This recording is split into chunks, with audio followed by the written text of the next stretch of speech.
అత్తగారి ఆస్తి వంటకం. ఈ కొబ్బరి లడ్డూల రుచి తెలుసుకోవాలంటే నా వంటగది రహస్యం తెలియాలి. ప్రపంచంలో ఎక్కడా దొరకదు. శారద గర్వంగా కొబ్బరి లడ్డూలు ఒక పళ్లంలో సర్దుతోంది. లావణ్య ఆమె పక్కనే నిలబడి కూరగాయలు తరుగుతోంది. ఆమె ముఖంలో చిన్న చిరునవ్వు ఉంది. నిజమే అత్తయ్య, మీ చేతిలో ఏదో అద్భుతమైన మాయ ఉంది. మీ అమ్మగారు మీకు నేర్పించారా? మా అమ్మగారేంటి, మా అమ్మమ్మగారి కాలం నుంచి వస్తున్న వంటకమిది. మా వంశపు ఆస్తిది. దీన్ని కాపాడాలి. ఇంతలో రవి చేతిలో ఒక చిన్న సూట్కేస్తో లోపలికి వస్తాడు. అమ్మా, నేను ఆఫీస్ పనిమీద 2 రోజులు విజయవాడ వెళ్ళాలి. బస్సు టైమవుతోంది. నేను బయలుదేరుతున్నాను. అప్పుడేనా రవి? ఒక్క నిమిషం ఉండు. నీకిష్టమని లడ్డూలు చేశాను. బాక్స్లో పెట్టిస్తాను, దారిలో తిను. లావణ్య, అమ్మని కొంచెం జాగ్రత్తగా చూసుకో.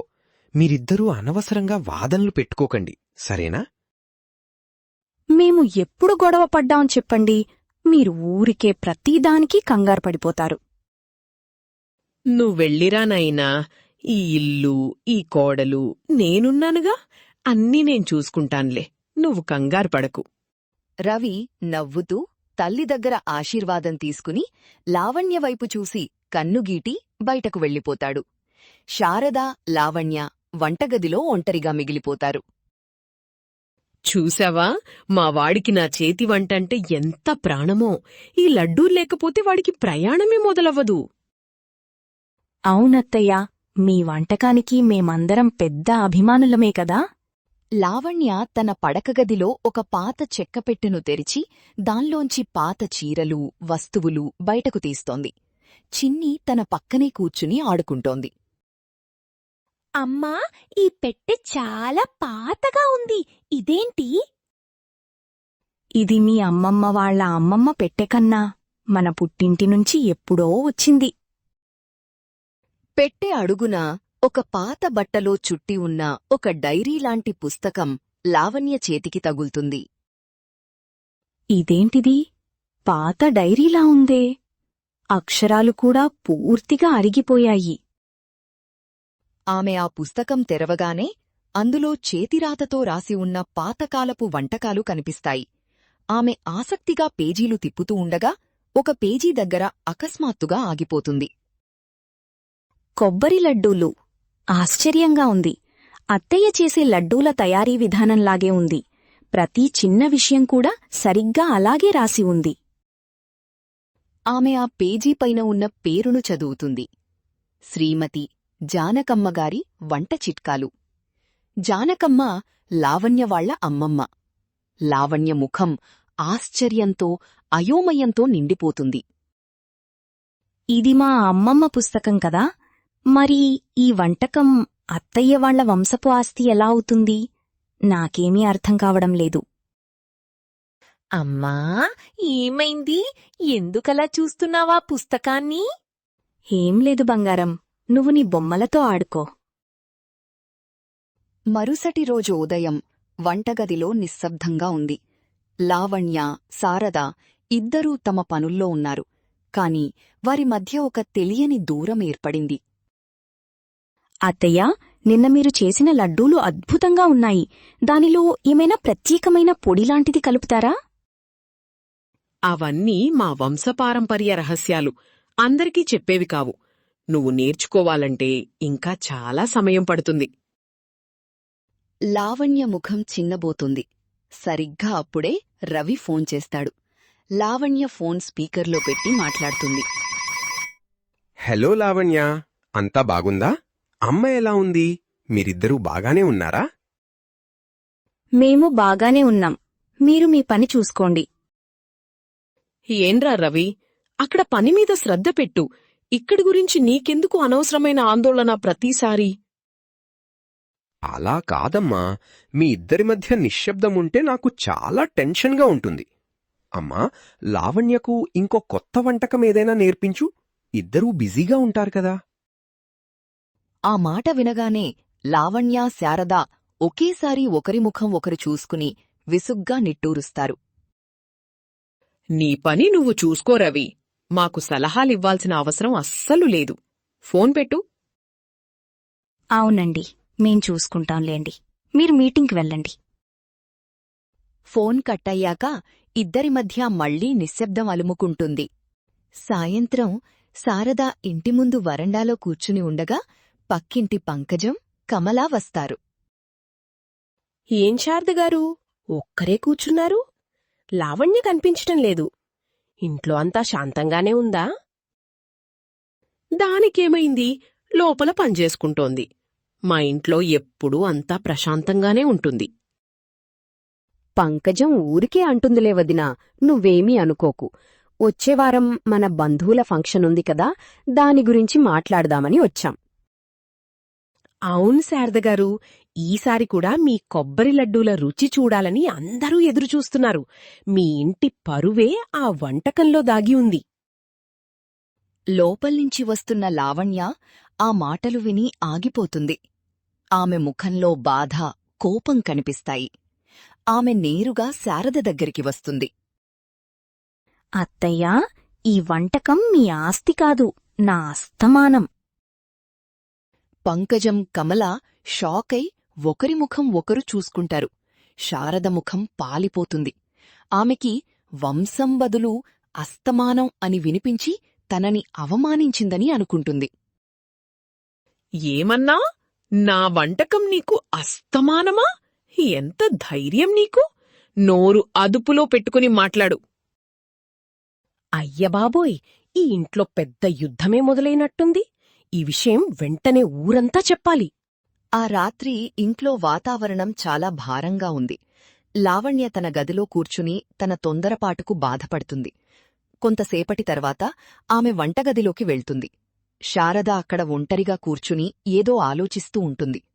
లావణ్య మౌనంగా శారద కోసం ఒక గ్లాసులో వేడిపాలు తెచ్చి ఆమె ముందు పెడుతుంది.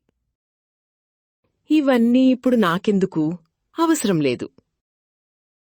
క్షమించండి అత్తయ్యా, నేను మిమ్మల్ని బాధపెట్టాలని అలా అనలేదు. నా ఉద్దేశం అది కాదు, పొరపాటున ఆ మాటొచ్చింది. లావణ్య చూపించిన ప్రేమకు శారద కళ్ళు చెమర్చుతాయి. ఆమె గొంతు బొంగురుపోతుంది. నీకు తెలియదు లావణ్య, పెళ్లైన కొత్తలో ఈ ఇంట్లోకొచ్చినప్పుడు నాకు వంట సరిగా రాదు. అందరూ నన్ను చిన్నచూపు చూసేవారు. అప్పుడు అనుకోకుండా ఒక పాత పుస్తకంలో ఈ వంటకం చూశాను. శారద కన్నీళ్లు తుడుచుకుంటూ చెప్పడం కొనసాగిస్తుంది. అది చేసిన రోజునుంచి నాకు ఈ ఇంట్లో, ఈ సమాజంలో ఒక గుర్తింపు వచ్చింది. శారద అంటే ఆ కొబ్బరి లడ్డు, ఆ కొబ్బరి లడ్డు అంటే శారద అనేంత పేరొచ్చింది. అది ఎక్కడ్నించొచ్చిందో మర్చిపోయాను కాని అది నాకిచ్చిన గౌరవాన్ని, ధైర్యాన్ని మాత్రం మర్చిపోలేకపోయాను. అది నాది కాదని తెలిస్తే నా పరువు పోతుందని చాలా భయపడ్డాను. లావణ్య కళ్లలో కూడా నీళ్లు తిరుగుతాయి. ఆమె శారద దగ్గరికి వెళ్లి ఆమె చేతిని పట్టుకుంటుంది. మీరు భయపడకండత్తయ్యా, ఇది మీ వంటకమే. మీకు గుర్తింపు తెచ్చింది అంటే అది మీదే కదా. మరుసటి రోజు ఉదయం శారద, లావణ్య హాల్లో కూర్చుని నవ్వుకుంటూ మాట్లాడుకుంటున్నారు. వారి మధ్య ఉన్న దూరం పూర్తిగా తొలగిపోయింది. అప్పుడు రవి మళ్లీ ఫోన్ చేస్తాడు. హలో, నిన్న ఫోన్లో ఏదో పెద్ద గొడవ జరిగినట్టనిపించింది. అంతా ఓకేనా? నేనొక ఐడియా ఆలోచించాను. నేను రాగానే మీ ఇద్దరినీ సినిమాకి తీసుకెళ్తాను. గొడవలు మర్చిపోండి. అయ్యో రవిగారు, మా మధ్య గొడవలు లేవు, గిడవలు లేవు. మేమిద్దరం ఇప్పుడు సాయంత్రంలా ఉన్నాం. సాయంత్రంలా ఉన్నారా? దానర్థమేంటి?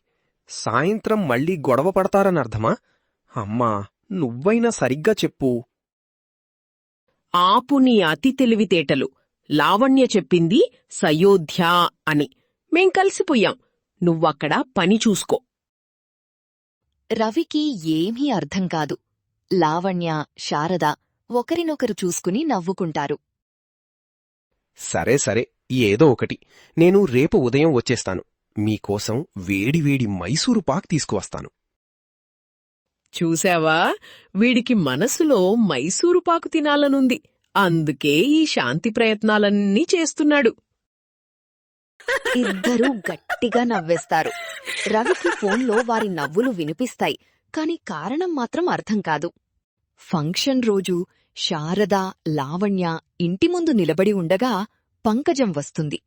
ఆమె ముఖంలో వెటకారం కనిపిస్తుంది. ఏంటి శారదగారు, ఫంక్షన్కి ఇంకా బయలుదేరలేదా? ఈసారి మీ ఫేమస్ వంటకం చేస్తున్నారా, లేక మీ కోడలు గారి అస్తమానం వంటకం చేస్తున్నారా? పంకజం వెటకారంగా నవ్వుతుందో, కాని శారద ముఖంలో కోపం బదులు ప్రశాంతత ఉంది. నా కోడలు నా ప్రాణం పంకజం. తను ఏం చేసినా అది మా ఇంటి గౌరవమే. మా మధ్య గొడవలు పెట్టాలని చూడకు. అవును పంకజంగారు, మా అత్తగారి వంట మా కుటుంబపు ఆస్తి. దాని గురించి బయటవాళ్లు మాట్లాడాల్సిన అవసరం లేదు. అయ్యో, నేనేదో సరదాగా అన్నాన్లే. మీరిద్దరూ ఇంత కలిసిపోయారని నాకు తెలియదు కదా. ఇప్పుడు తెలిసింది కదా, ఇక నుంచి మా ఇంటి విషయాల్లో జోక్యం చేసుకోకు. పంకజం షాకయి ముఖం చిన్నబుచ్చుకుని అక్కడ్నించి వెళ్ళిపోతుంది. కమల దూరం నుంచి ఇదంతా చూసి నవ్వుకుంటుంది. కాసేపటి తర్వాత శారద, లావణ్య ఇద్దరూ కలిసి కొబ్బరి లడ్డూలు చేస్తున్నారు. లావణ్య తన అమ్మమ్మ పుస్తకాన్ని తెచ్చి వంటగది గట్టుమీద పెడుతుంది. ఆ పుస్తకం ఇక్కడే ఉండాలి. ఇది నీ వారసత్వం, నా ప్రతిష్ట. రెండూ కలిస్తేనే మన ఈ కుటుంబం. తప్పకుండా అత్తయ్యా, మనిద్దరి బంధంలాగే ఈ వంటకం కూడా ఎప్పటికీ నిలిచిపోతుంది. ఇద్దరూ నవ్వుకుంటూ పనిచేస్తుండగా రవి ఇంటికొస్తాడు. అతని చేతిలో మైసూరుపాక్ డబ్బా ఉంది. అమ్మా, వచ్చేశాను. ఇదిగోండి, మీకోసం, లావణ్య కోసం స్పెషల్ మైసూరు పాక్. ఇంట్లో శాంతి కోసం నా త్యాగమిది. శారద, లావణ్య ఒకరినొకరు చూసుకుని నవ్వు ఆపుకోలేక గట్టిగా నవ్వేస్తారు. చిన్ని పరిగెత్తుకుంటూ వస్తుంది. నాన్నా, నానమ్మ, అమ్మ కలిసి ప్రపంచంలోనే బెస్ట్ లడ్డూలు చేస్తున్నారు. నువ్వు షాప్ స్వీట్ ఎందుకు తెచ్చావు? ఏంటిదంతా? నేను లేనప్పుడు మీరిద్దరింత మారిపోయారేంటి? నాకేమీ అర్థం కావడం లేదు. కొన్ని విషయాలు అర్థం చేసుకోకూడదురా, అనుభవించాలంతే. ముందా లడ్డూ తిను.